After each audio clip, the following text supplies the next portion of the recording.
this is your good friend Colette. I'm sure many of you have seen these images of 400,000 Moroccans attempting to storm into the Spanish exclaves on the North African coast, Ceuta. And it was a very loud, publicized event, putting Morocco back in the news. And I think it's worth discussing because these images without context are going to be taken a very certain sort of way, and they're intended to be taken a very certain sort of way. It's a multifaceted political operation, however, and it's important to understand this context so that you can understand what's going on with this vis-a-vis Morocco, Spain, and, of course, the secret puppet master for all these things, Israel, because it's always Israel. Especially when it comes to Morocco, unfortunately. So, Ceuta and Melilla are two Spanish-controlled territories on the North African coast that have long been claimed by Morocco, but have been occupied by Spain for the past 400 years thereabout, give or take. Now, a lot of other territories were Spanish and Portuguese on the Moroccan coast, and Morocco got them back. These are the last holdouts. And this has been a source of pressure and conflict for some time, but it's been resolved in a very sort of like tense, but it's been mostly very calm lately. There's not been a lot of pressure until just now. What changed? Well, it seems to have been that Spain was very, very critical of Israel. Their leader has been the most anti-Israel of all the European countries' leaders. Very conscientious man. And Israel has set to work with their partners in Morocco, the Moroccan king, who is simply the most Zionist figure in the Islamic world. And this is sad to say, but the reality is the king of Morocco is no real Moroccan. He is a servant of Israel and America. He is a Zionist through and through, and his mahsen is a Zionist mahsen. Everywhere throughout Morocco, you will see in government institutions the very infrastructure that gives Morocco its, sustains it, let's say, that Morocco has become reliant on. This is all built by Israel with the potential of subterfuge by Israel. I went to the water treatment facilities where the public water, the water that was originally public for all Moroccans in the region, now there is a treatment facility with a battery built by Pegasus, an Israeli company, which has a kill switch the same way they have with the Hezbollah pages. Israel was very clear that they have 1,000,000 times more threatening, things with these sort of kill switches in them, as they did with the pagers that Hezbollah used. So, in that sense, Israel has Morocco by the balls, but the king is a very willing participant in this. He looked at the fate of other monarchs in the Arab world, other monarchs in North Africa, and he said, yeah, I'm going to tie my horse towards the United States, as they are the ones who are willing to protect our corrupt monarchy, and I will do whatever they say during the Cold War. In the following period, after the Cold War, the American attention was turned by Israel, through Netanyahu's propaganda, to a focus on anti-Islam, which is presented as, terrorism. As if, terrorism is this evil par excellence in the world, that it's an irrational, hating evil just to destroy Western civilization. The reality is terroristic acts are a strategy used by insurgents to carry out military aims, always has been, and can be justified as the case may be.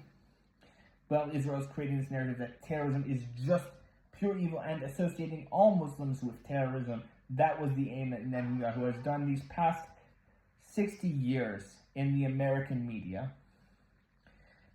This is something that created a new strategic allegiance of the United States with Israel, a new loyalty to Israel. as they are seen as, in this mind frame created by Netanyahu, as this bulwark against barbaric terrorism. And all of American foreign policy post-Cold War has been directed at that lie, to oppose Islam, to oppose all the aspirations of the Arab and Islamic world in combating against Zionism and imperialism. They have, of course, made many strategic alliances, and the King of Morocco is a very old strategic alliance that was able to dovetail right into this new war on terror. During the war on terror, of course, the Americans captured a lot of people that they wanted to torture. They did so in black sites, and a huge number of black sites were in Morocco. Morocco, as a state, has some of the most sinister hidden prisons of any modern country you will find. The most iconic one is Tazmamart, which was used during the Years of Lead, when the Moroccan King Hassan II repressed pro-democracy, pro-socialist, pro-education protests and pro-independence protests on the basis of Sahrawi independence. Western Sahara is this region that is under occupation by Moroccan forces. I will get into that later.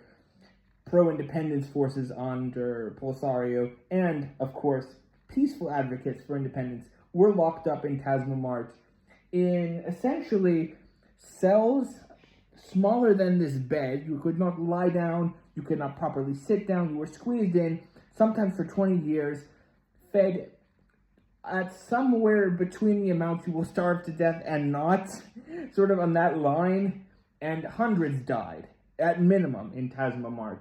The current Moroccan royal family created this idea. The current Moroccan king, Mohammed VI, wanted to create this image of peace and reconciliation by having some of the victims of the Tazmamart prison system speak their story, but it's only the very tip of the iceberg. The real truth of the Years of Lead are very, very buried and continue functionally. And Morocco is the most brutal dictatorship you've never heard of. It makes North Korea, the idea of cult of personality in North Korea look very small by comparison. Every business in Morocco that you will find is required by law to have a picture of the king. This is more than you can say for cult of personality in North Korea. Morocco is the most brutal dictatorship you will find anywhere. You go to any of the palaces, there will be hundreds of dead from just the sadistic urges of a royal family that makes Epstein look tame, functionally. Okay? From, of course, the bloodthirsty patriarch Hassan II to his more mild-mannered son, who has gone and signed into the Abraham Accords to recognize Israel and basically follow the Zionist line, word for word. Well, this gives some background as to that. In the meantime, during the same time as the Years of Lead, as I said, there was Spanish occupation of a large part of North Africa, what the Spanish called Rio del Oro, what we now call Western Sahara. This territory was the subject of an independence movement promoting democracy and socialism called the Polisario Front. It's an abbreviation, and they actively resisted the Spanish and fought and succeeded in expelling the Spanish from the country. But before they left, the Spanish did a deal where they would leave it open for Morocco and Mauritania, two neighboring countries, to come in and occupy the country. And Morocco did what is called the Green March. They organized a bunch of Moroccan civilians to bulwark a push into Western Sahara so that the territory, or the largest part of the territory, would be occupied by Morocco against the will of the Sahrawi people, had simply just spent the last decades fighting for independence, bleeding for independence. Morocco comes in at the last hour and claims it over the broad condemnation of the international community and the UN, which sees it for what it is. It's an unlawful imperialist occupation of a sovereign. Okay, well, carrying on with this Green March, it had much of the same characteristics as this current putsch against Ceuta. A large body of Moroccan civilians, many of whom are professionals, well-dressed, well-educated, just swarming in an uncontrollable fashion, with only the bare resistance from the police on the border. It is to demonstrate a show of strength by the Moroccan state against Spain. But why now? Why now does Morocco choose to exercise against Spain, other than now is the time that Israel has given them the directive to exercise their force against Spain, and to make a propaganda move to benefit Israel's narrative that they are pushing in Europe. The far right in Europe is pro-Israel by virtue of the fact that they are wholeheartedly anti-Muslim and anti-immigrant. But anti-immigrant is seen as simply anti-Muslim. The immigrant that they hate is the Muslim immigrant. They don't hate me coming in with my, as anything other than a Muslim. If I'm coming in as a Christian, an American, oh yeah, you can go and you spend money, you go to the cafe, you can, no one thinks anything of an American. But a Muslim man who looks Muslim and the woman with the hijab, it is something that they try to create the image of fear, of hate, to create the idea that the immigrant is the source of all problems. And this exercise by Morocco is very effective at serving this. And this is meant to destabilize the domestic situation in Spain and to increase the influence of the far right in Spain, to weaken the support and influence of the left-wing leadership in Spain that is decisively anti-Israel, because Israel is terrified of Spain. Spain is the country not just that is rhetorically against Israel, but has the material ability to disrupt Israel through controlling the Strait of Gibraltar. And the Strait of Gibraltar, as I'm sure multiple times associated on this channel, is the choke point of the Mediterranean. It is more significant even than the Strait of Hormuz. If the Strait of Gibraltar is closed and the Red Sea and the Strait of Hormuz remain closed, Israel starves. Israel can no longer get its weapons. Israel goes down. Israel is destroyed. That's why Israel is terrified of Spain, because Spain is this Mediterranean power that has control to a certain degree and can influence the Strait of Gibraltar, to the extent that Israel has threatened using military force against Spain, but they will prefer to use subterfuge first. And this is the reason why there was this push by Morocco. They were given instructions by Israel, and the king of Morocco, against the will of the Moroccan people, who I will add are wholeheartedly anti-Zionist, who are wholeheartedly in solidarity with the Palestinian people, the government of Morocco and the king of Morocco are utterly pro-Zionist and utterly bought out by the West. This is why it's my sincere and wholehearted, statement to, first of all, the Spanish, that it is not a problem with all Moroccans.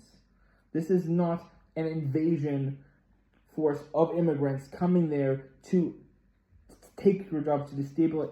It's an invasion force of a pro-Zionist-backed monarchy. They were screaming, "Vive le roi." They were screaming the Moroccan flag. They are all couched in the images of Moroccan patriotism. This was a push by Morocco at the directive of Israel against your leadership for daring to speak out against Israel.